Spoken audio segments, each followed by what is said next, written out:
AskReddit by Northern Burlow. What are your red flags for a video game? Features, elements, or words that when you hear immediately kill your excitement for that game? Single player but requires an internet connection to play. Especially if there's no actual online features. It's half palatable if the game has, for example, a leaderboard, features that are stored online, like streamed textures etc. But if it's only to keep the DRM satisfied, it's truly shit. Battle Pass. Helldivers 2 is the only game I've ever seen that has nailed a good version of a battle pass. In all other games it's infuriating. Games whose sole focus is online multiplayer. Nothing wrong with multiplayer, but if it's all they focused on, and require the game to be fully online, I instantly lose all interest. A few days ago I got a little bit interested in playing The Division 2. I checked the store page on Steam and it was really cheap. I knew it was a multiplayer game, but I assumed it would have an offline mode. Before I clicked on buy, a voice in my head told me I should check first. And yep, the game is always online. My interest died immediately. Microtransaction, particularly in single player games that have zero reason to have them. I'm looking at you, Ubisoft. Fuck Ubisoft and curse the day they started implementing time savers. NFTs are so dead that they aren't even getting mentioned in this thread. TBF, there's like 2 games I know of that tried them and they were already pure garbage in the first place. Gameplay centered around crafting. I'm sorry but I just can't be bothered. 9 out of 10 times survival mechanics also means you eat a week's worth of food then starve anyway.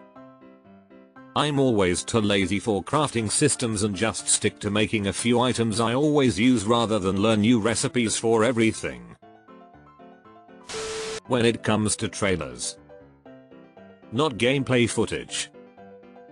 Just fuck off with your blatant mis-selling marketing tactics and have some integrity. I've never fallen for it, but because the mainstream do it's everywhere and oh so annoying. Not to mention the shoving accolades and awards in the ad space for a game that's not even released on the damn trailer too. I'm way more inclined to try an indie game that shows the actual gameplay drawing me in within 5 seconds over 2 minutes of pointless and true CGI. Microtransactions. RRP £60. Paid battle pass in the game. Live service. I'm out, not even gonna touch it. I've only played 2 good ones. Helldivers 2 and the finals. The rest have been trash. Mass multiplayer only.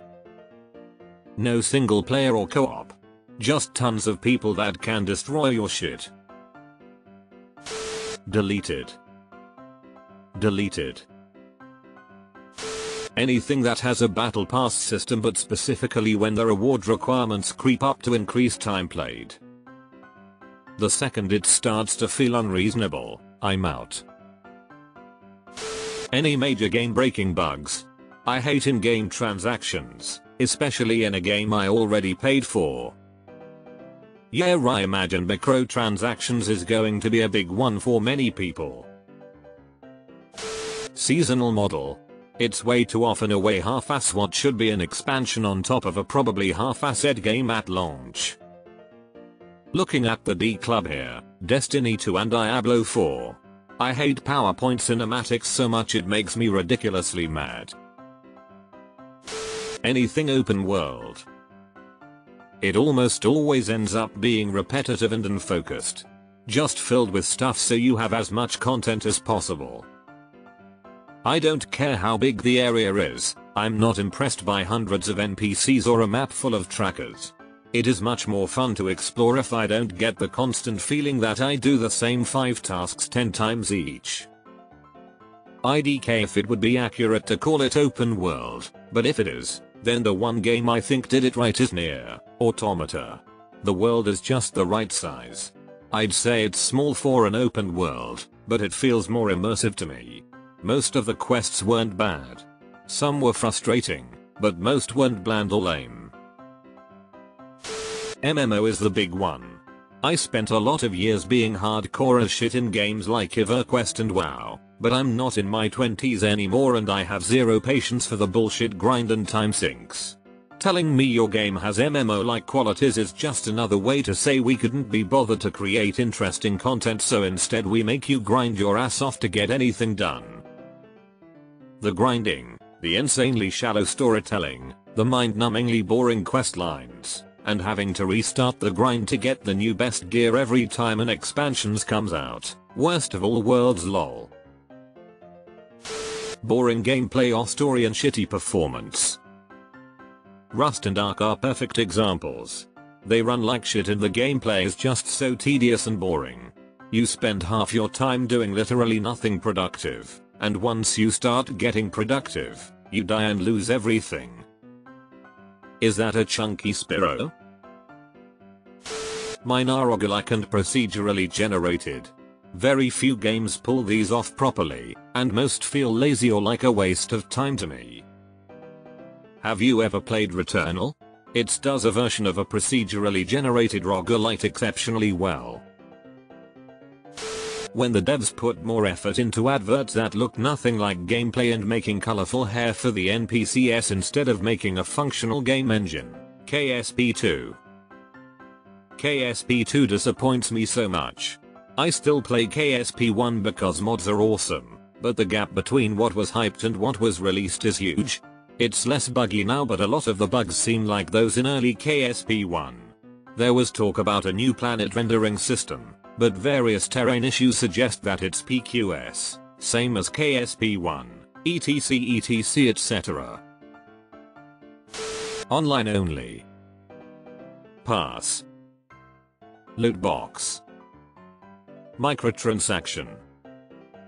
Gacha. Premium. Fantasy. Mobile. Live service, microtransactions. Procedurally generated, survival crafting, early access. Early access is rarely not here's a half-baked title we couldn't be bothered to finish before asking for money. Single player game that requires being online.